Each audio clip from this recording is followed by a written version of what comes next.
میں کسی جگہ کے اوپر احتجاج میں نہیں گیا، اور جو کچھ اس دن ہوا، جس طریقے سے ہوا، یہ انتہائی افسوسناک تھا، یہ انتہائی کنڈیمنیبل تھا، اور یہ پاکستان کی تاریخ کے اندر ایک سیاہ واقعے کے طور کے اوپر جو ہے اس کو یاد رکھا جائے گا کہ کس طریقے سے آپ نے چیزوں کو، ایک مائنڈ سیٹ کو ایک ایسے بوائلنگ پوائنٹ کے اوپر پہنچا دیا کہ لوگ اپنی افواج کے خلاف لڑنے نکل پڑے۔ آپ 2 منٹ کے لیے تصور کر لیں، 2 منٹ کے لیے، کہ آپ آج افواج پاکستان کا جو تصور ہے وہ آپ کے ملک کی سیکیورٹی ہاریزون سے آپ ہٹا دیں، اور آپ دیکھ لیں کہ بھارت جو ہے وہ خونی دانت نکال کر بیٹھا ہوا ہے۔ جو ہم سب چین سے سوتے ہیں وہ افواج پاکستان کی وجہ سے۔ ملک کے اندر کسی بھی وقت کوئی بھی ایسا معاملہ ہو جاتا ہے، کوئی سیلاب آ جاتا ہے، کوئی آفت آ جاتی ہے، ایون آپ کووڈ دیکھ لیں، کووڈ-19 دیکھ لیں، یار آپ خود تعریفیں کرتے ہیں افواج پاکستان کی کہ جو ان کا کردار جو بنی ہوئی تھی، نیشنل کمانڈ سینٹر جو بنا ہوا تھا، لیکن اس کے باوجود چونکہ آپ کو وزیر اعظم سے ہٹا دیا گیا، آپ کو ہٹائے جانے میں، آپ کو بچانے میں سپورٹ نہیں کیا گیا۔ ایک طرف آپ کہتے ہیں کہ آپ عوام کی سپورٹ سے آئے ہیں، ایک طرف آپ کہتے ہیں کہ آپ جمہوری لیڈر ہیں، دوسری جانب آپ کو پھر سپورٹ بھی چاہیے تھی۔ یعنی کہ ایک سیاسی لیڈر کا جو ٹیسٹ ہوتا ہے وہ اس کے انتخابات ہوتے ہیں، وہ اس کی عوام ہوتی ہے، اور لیڈرشپ نے ہمیشہ، لیڈرشپ کا مطلب کیا ہوتا ہے کہ اس نے ویژن دینا ہوتا ہے، اس نے سوچ دینی ہوتی ہے۔ لیکن بدقسمتی سے خان صاحب جو ہے وہ وائلنس کو پروموٹ کرتے رہے۔ میں نے اس عمران خان کو جوائن نہیں کیا تھا جو وائلنس کا پروموٹر تھا، میں نے تو اس عمران خان کو جوائن کیا تھا جس نے ہمیں قائد اعظم کا پاکستان، نیا پاکستان جو ہے وہ معاشی اور معاشی انصاف، معاشرتی انصاف، جو سوشل جسٹس کے پیچھے جس نے ہمیں مدینہ کی ریاست کا ہمیں بتایا تھا۔ مدینہ کی ریاست کے اندر لوگوں کو اکسایا نہیں جاتا تھا کہ آپ جو ہے وہ اپنی ہی ریاست کے خلاف کھڑے ہو جائیں، آپ لڑنا شروع کر دیں۔ وقتی طور کے اوپر آپ کو مشکلات ہوتی ہیں، لیکن اللہ تعالیٰ یہ بھی تو کہتا ہے نا، صبر کریں۔ صبر بھی تو کوئی چیز ہے، پیشنس بھی تو کوئی چیز ہے، لیکن صبر نہیں کیا۔ ملک کی اکانومی آپ دھرنے دیں، آپ سڑکیں بلاک کریں، جو مرضی کریں۔ جب انسٹیبلٹی ہوگی تو ملک کی اکانومی کوئی بھی آ کے بیٹھ جائے، کوئی سے بڑے سے بڑا آپ لا کے کوئی سائنسدان بٹھا دیں، کوئی معیشت دان بٹھا دیں، کوئی بڑے سے بڑا آپ سیاستدان لا کے بٹھا دیں، وہ ملک آگے نہیں چل سکتا۔ پاکستان جیسے ملک اس طرح آگے نہیں چل سکتے جس طرح یہ کام کیا گیا۔ اس کے علاوہ 2 چیزیں بڑی اور اہم ہیں۔ سائفر کا معاملہ، سائفر آ گیا جی۔ مجھے آپ یہ بتائیں، نیشنل سیکیورٹی کونسل کی جو ہے وہ میٹنگ کی پہلی صدارت جو ہے وہ کس نے کی؟ وزیر اعظم تو عمران خان تھے۔ میں اس کمیٹی کا حصہ نہیں تھا، لیکن ہماری پارٹی کے اور لوگ، وفاقی وزراء اس کمیٹی کے اندر بیٹھے تھے۔ آج ان میں سے میرے خیال میں شاید ایک آدھے کے علاوہ باقی سب چھوڑ چکے ہوئے ہیں۔ میرے خیال میں غالباً شاید اپنا ایک ایسے وزیر ہیں جو ابھی نہیں چھوڑے، انہوں نے نہیں چھوڑا، لیکن ان پہ بھی میں آؤں گا، بعد میں بات کرتا ہوں۔ باقی سب تو چھوڑ گئے۔ شیریں مزاری بھی تھیں اس میں، محب فواد چودھری بھی اس وقت بیٹھے ہوئے تھے، پرویز خٹک بھی بیٹھے ہوئے تھے، یہ سب چھوڑ گئے۔ اب اس میں اس وقت کے ڈی جی آئی بھی بیٹھے تھے، اس وقت کے چیف آف آرمی اسٹاف بھی بیٹھے تھے، نیول چیف بھی بیٹھے تھے، ایئر چیف بھی بیٹھے تھے، سیکرٹری خارجہ بھی بیٹھے تھے، فارن منسٹر بھی اس وقت کے موجود تھے۔ جب آپ کی سربراہی میں نیشنل سیکیورٹی کونسل کی کمیٹی کی میٹنگ ہو رہی ہو، سائفر اس میں زیر بحث ہے، لیکن اس کا مشترکہ اعلامیہ یہ جاری ہوتا ہے کہ یہ مداخلت ہے، یہ انٹرفیرنس ہے، یہ کانسپیرسی نہیں ہے، یہ سازش نہیں ہے۔ اس کا مطلب ہے کہ آپ نے اس کمیٹی میں سب پہلوؤں کو ڈسکس کیا ہوگا، جس میں بعد میں ہم نے بیانیہ بنایا کہ جی فلانا جا کے فلانے سفارتکار کو مل رہا تھا، فلانا سفارتکار فلانے کو مل رہا تھا۔ لیکن جب ہائیسٹ فورم میں یہ ڈیسائیڈ ہو گیا کہ یہ انٹرفیرنس ہے اور ہم اس کو ڈیمارش کریں گے، ڈیمارش مطلب کہ آپ یہ دیکھ لیں، پاکستان جیسا ملک جس کی ایک تجارت کا ایک بہت بڑا حصہ، سگنیفیکنٹ حصہ ہمارا یو ایس کے ساتھ ہماری ٹریڈ ہے، ہمارے اور ان کے ساتھ بہت ساری تعلقات ہیں، تعاون ہے۔ ان کو جب ہم جلسوں میں لے کے جائیں گے، جب ہم ان کو ٹی وی ٹاک شوز میں لے کے جائیں گے، جب بار بار اس ملک کا نام ہم استعمال کریں گے اپنے پولیٹیکل گین کے لیے، تو پھر آپ نے ڈیمارش کیوں کروایا؟ آپ اس وقت کہتے ہیں کہ جی ہمارا اختلاف ہے، وزیر اعظم کا اختلاف ہو گیا نیشنل سیکورٹی کونسل کے ممبران کے ساتھ. یعنی کہ پاکستان نے ڈیمارش دفتر خارجہ میں بھی کیا پاکستان کے، یہاں بھی بلا کے امریکی سفارتکاروں کو، اور واشنگٹن کے اندر بھی کیا. 2 جگہ ڈیمارش ہوا. کبھی اتنا سخت رد عمل پاکستان نے نہیں دیا. جب رد عمل دے دیا، سب کچھ ہو گیا، تو بس پھر آپ اس معاملے کو وہاں پہ ختم کریں قومی انٹرسٹ کو سامنے رکھتے ہوئے. لیکن قومی انٹرسٹ کی بجائے آپ نے کہا نہیں اس پہ سیاسی بیانیاں بنانا ہے. تو میں سائفر کو سیاسی اپنے بیانیے کے لیے استعمال کیا گیا.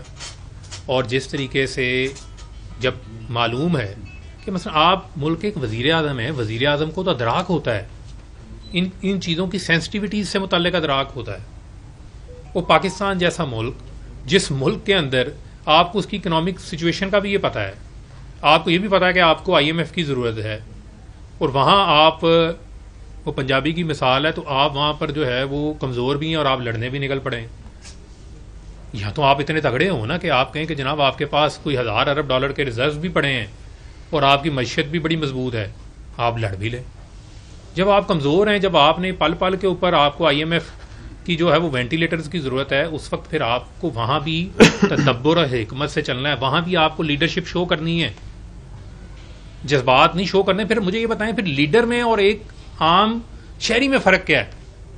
لیڈر تو وہ ہوتا ہے نا جو ایک راستہ دکھاتا ہے، جو گائیڈنس دیتا ہے، جو لیڈرشپ شو کرتا ہے، جو باقیوں سے بہتر سوچتا ہے، باقیوں سے بہتر قیادت کر سکتا ہے. جب آپ میں اور نیچے ایک عام آدمی کے جذبات میں فرق نہیں ہے تو پھر آپ ملک کو کیسے آگے لے کے چل سکتے ہیں، ملک کو کیسے لیڈ کر سکتے ہیں؟ اس کا بھی ملک کو نقصان ہو. پھر توشہ خانہ میں ہم نے بڑی تنقید کی جناب، زرداری کے اوپر، نواز شریف کے اوپر، باقیوں کے اوپر ہم تنقید کرتے رہے کہ جی یہ کلاسیفائڈ انفارمیشن. بھائی میں ٹویٹیں کرتا رہا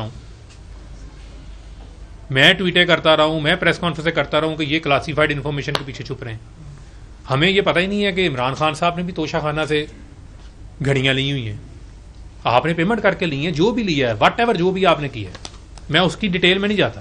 لیکن میرا یہ سوال کہ عمران خان جیسے لیڈر جو کہ ہائی مورل گراؤنڈز کی بات کرتے تھے، جنہوں نے ہمیں سکھایا کہ جی اپنے اثاثے شو کریں، جی سب سے پہلے ویب سائٹ پہ اثاثے ڈال دیا، جی نواز شریف نے کتنا ٹیکس دیا، جی 5000 ٹیکس دیا، 0 ٹیکس دیا، جی میں نے اتنا ٹیکس دیا. جی ہمیں یہی سبق سیکھتے آئے نا، اسی وجہ سے لوگ پاکستان کی عوام ان کے ساتھ لگی، ہم جیسے لوگ ان کے ساتھ کھڑے ہوئے. اب مجھے آپ یہ بتائیں کہ آپ جیسا جو لیڈر جو یہ کلیم کرتا ہے، ہائی مورل گراؤنڈ لیتا ہے، وہ توشہ خانہ سے گھڑیاں بھی لے رہا ہے اور اس کے بعد اس کی کیبنٹ کے ممبران کو ہی نہیں پتا. آئیں بائیں شائیں ہمارے سامنے ہو رہی ہوتی تھی. اچھا جی آپ ایسا کریں، اسپوکس پرسنز کی میٹنگ کال ہو رہی ہے PM آفس میں، توشہ خانہ کا ڈسکس ہو رہا ہے، اپوزیشن تنقید کر رہی ہے. اچھا جی آپ جا کے کہیں جی یہ کہ کلاسیفائڈ انفارمیشن. اچھا جی پھر جو بھی لیا ہے وہ پیسے دے کے لیا ہے. یعنی کہ جو چیز ڈیفینڈیبل ہی نہیں ہے اس کا دفاع ہم کر رہے تھے. الٹیمیٹلی وہ معلوم پڑا کہ پھر ظاہری بات ہے اگر آپ نے اپنی جو ڈاکومنٹس ہیں جو آپ نے جو شو کرنے تھے اس کے مطابق آپ نے اس کو مینشن نہیں کیا الیکشن کمیشن کے گوشواروں کے اندر، تو اس کا جواب دے تو آپ کو ہونا پڑے گا. لیکن میرا آج بھی بنیادی سوال یہ ہے کہ عمران خان صاحب ان کو یہ زیب ہی نہیں دیتا تھا، یا وہ پہلے دن آگے بتا دیتے کہ میں نے گھڑیاں لی ہوئی ہیں یا توشہ خانہ سے میں نے یہ چیزیں لی ہیں. کسی کو معلوم ہی نہیں ہے. میں نے اس وقت کے کیبنٹ سیکرٹری سے پوچھا، ویسے ہی بائی دا وے میں نے ان سے پوچھ لیا، میں نے کہا جی یہ کوئی ایسا کوئی معاملہ ہے؟ تو انہوں نے مجھے چھپ کر کے خاموش ہو گئے. انہوں نے مجھے اس طرح کا امپریشن دیا کہ بس کچھ چیزیں ہیں لیکن وہ بتا نہیں سکتے. اس وقت میں وزیر تھا کہ وہ کچھ بتا نہیں سکتے کیونکہ ان کے پاس انفارمیشن ہوتی تو ہم سے یہ چیزیں چھپائی جاتی رہی. ہمیں کہا جاتا رہا جی یہ کلاسیفائڈ انفارمیشن ہے، کلاسیفائڈ انفارمیشن. بعد میں جب چیزیں سامنے یہ چیزیں سامنے آ گئی. اچھا جی پھر عبد القادر ٹرسٹ والا معاملہ آ گیا. اچھا جی آپ نے ٹرسٹ بنا لیا. جی یار آپ نے شوکت خانم ہاسپٹل بھی تو بنایا. شوکت خانم ہاسپٹل کے اوپر تو کوئی سوال نہیں اٹھاتا. اس کے لیے آپ نے فنڈ ریزنگ کر لی تھی، سب کچھ کر لیا تھا. اگر آپ نے القادر یونیورسٹی ٹرسٹ آپ نے بنانا تھا تو آپ نے جو ہے وہ، مجھے کسی شخص سے کوئی اختلاف نہیں ہے، لیکن آپ نے بند لفافے میں ہی جو ہے وہ پاس کروا دیا کیبنٹ سے. کیبنٹ کو پتہ ہی نہیں کسی کو، میں اس کا کیبنٹ کا حصہ نہیں تھا، لیکن جو ہوا یہی چیزیں کوٹ ہو رہی ہیں نا.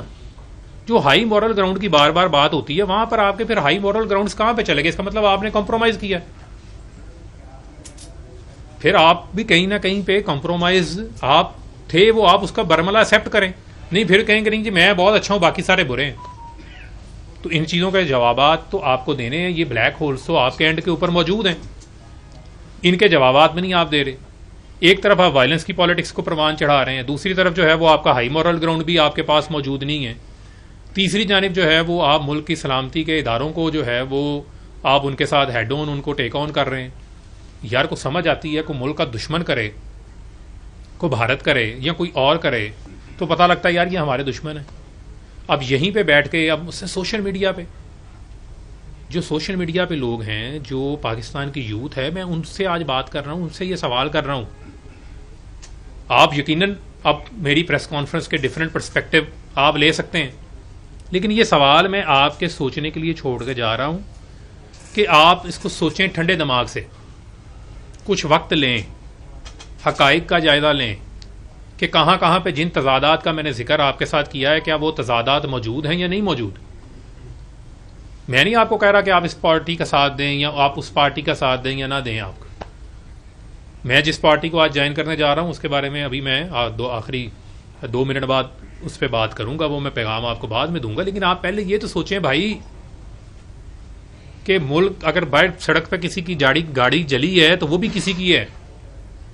میں آپ کو کہہ رہا ہوں زمان پارک کے باہر آپ نے لوگوں کا وہ لے گئے تھے مومنٹم, یہ میرے صحافی بیٹھے ہوئے ہیں باہر, کہ ختم ہو گئی, مثلا ہر چیز ختم ہو گئی, پولیس کی گاڑی گزری ہے, وہاں پر ایسے نوجوان کھڑے ہیں کہ وہ میری بات میں نہیں سن رہے. میں کہہ رہا ہوں یار یہ کیوں گاڑی توڑی ہے تم نے جا کے, ہماری گاڑی ہے, پولیس کی گاڑی ہے, یہ تم نے گاڑی کیوں جلائی ہے, کیوں توڑی ہے, جلا دی کہ جی وہ خان صاحب پہ حملہ کرنے آئے تھے. یار خان صاحب پہ حملہ کرنے آئے تھے کو پاکستان کا قانون بھی تو موجود ہے. اگر خان صاحب کو پکڑنے آتا ہے تو کل کو اس کا جائزہ پاکستان کی عدالتوں نے لینا ہے نا. وہ لیڈر تو کہتے ہیں اپنا جیل ہمارا سسرال ہوتا ہے, وہ جیل میں جا کے تو لوگ لیڈر جو ہیں وہ اور بڑے بن جاتے ہیں. آپ کہتے ہیں کھلے دل سے جی میں ٹھیک ہے میں جانے کو تیار ہوں, اپنے مقدمات کا سامنا کرتے, لیکن آپ اس نہج کے اوپر لے گئے جہاں پر آپ نے لوگوں کو یہ بھی بلا دیا کہ آپ ملک کی سلامتی کے اداروں کے اوپر چڑھ دوڑیں, ملک کی سلامتی کے اداروں کے اوپر چڑھ دوڑیں. یہ میں سوال چھوڑ رہا ہوں وہ ہماری اس نوجوان یوتھ کے لیے جو پڑھے لکھے ہیں, جو اپنی محنت کر کے کماتے ہیں کھاتے ہیں, اپنے مزدور ہے جو اپنے بچوں کا روزگار لیتے ہیں, کہ ہم صرف اور صرف حقائق کو چھوڑ کے ایسے بیانیوں کے پیچھے نہ لگ جائیں جس سے ہم اپنی ہی ریاست کے خلاف ہو جائیں, ہم اپنے ہی اداروں سے جو ہے وہ لڑنے نکل پڑیں. اس کا تو کوئی فائدہ نہیں ہے, اس کا تو کوئی شخص بھی جو ہے اس میں ونر نہیں ہے. الٹیمیٹلی لوزر جو ہے وہ پھر ہر پاکستانی الٹیمیٹلی لوزر ہوگا. یہ حقائق کو آپ مد نظر رکھیں, ان حقائق کو آپ ان کا جائزہ لیں. اور میں ان لوگوں کو بھی پیغام دینا چاہتا ہوں, اپنی جو ہماری پارٹی کی لیڈرشپ ہے, بہت سارے لوگ ایسے ہیں جو کہ آج بھی روح پوش ہیں, وہ سارے سوچ رہے ہیں, میں یہ بھی آپ کو بات بتاؤں, وہ سارے اپنی اپنی جگہ کے اوپر سوچ رہے ہیں اس چیز کو, وہ بھی اس چیز کا جائزہ لیتے ہیں. لیکن چونکہ میری 16 سالہ میری رفاقت, میری تو اپنا جو سیاسی پیدائش ہے وہ پی ٹی آئی ہے, سیاسی پیدائش جو ہے وہ میری تو پی ٹی آئی ہے. لیکن جب خان صاحب اب خود ہی اپنے مقصد سے ہٹ گئے ہیں, جب خان صاحب خود ہی اپنے معاملے سے نکل گئے ہیں اور قائد اعظم کے پاکستان کی بجائے ہمارے حوالے کر دیا فرح گوگی, بشرا بی بی اور عثمان بزدار کا پاکستان, وہ یار 3.5 سال ہم عثمان بزدار کو ڈیفینڈ کرتے رہ گئے, جو شخص خود کسی کو نہیں ڈیفینڈ, اپنے آپ کو نہیں ڈیفینڈ کر سکا. تو آگے بھی آپ کو اگر آئندہ بھی کبھی موقع ملا تو پھر عثمان بزدار ہی آنا ہے. اگر پھر عثمان بزدار ہی آنا ہے جو کہ صرف آپ کا ایک ہینڈ پکڈ بندہ ہو, جس کو آپ کہیں رات ہے تو رات ہے, دن کہیں تو دن ہے, اور بندے کوئی نہیں قابل تھے. ایسے ایسے قابل لوگ تھے جن کو آپ نے ٹیشو پیپر کی طرح یوز کر کے استعمال کر کے آپ نے ان کو جو ہے وہ سائڈ پہ کر دیا آپ ان کو. اور یہاں پر لوگ آپ کی وجہ سے جو ہے وہ بہت سارے لوگ انوسینٹ لوگ جن کا کوئی کرمنل ریکارڈ نہیں ہے, وہ آج جیلوں کے اندر پڑے ہوئے ہیں, وہ اشتہاری ہوئے ہوئے ہیں, گھروں سے بھاگے ہوئے ہیں. میں ان لوگوں کو یہ پیغام دے رہا ہوں جو لوگ اس وجہ سے رکے ہوئے ہیں کہ لوگ ہمیں یہ کہیں گے کہ یار اس نے اپنی لائلٹی چینج کر لی. مشکل فیصلہ ہے, لیکن آپ کو ملک کو سامنے رکھنا ہے, آپ کو اپنی ریاست کو سامنے رکھنا ہے, آپ کو ملک کے مفاد کو سامنے رکھنا ہے.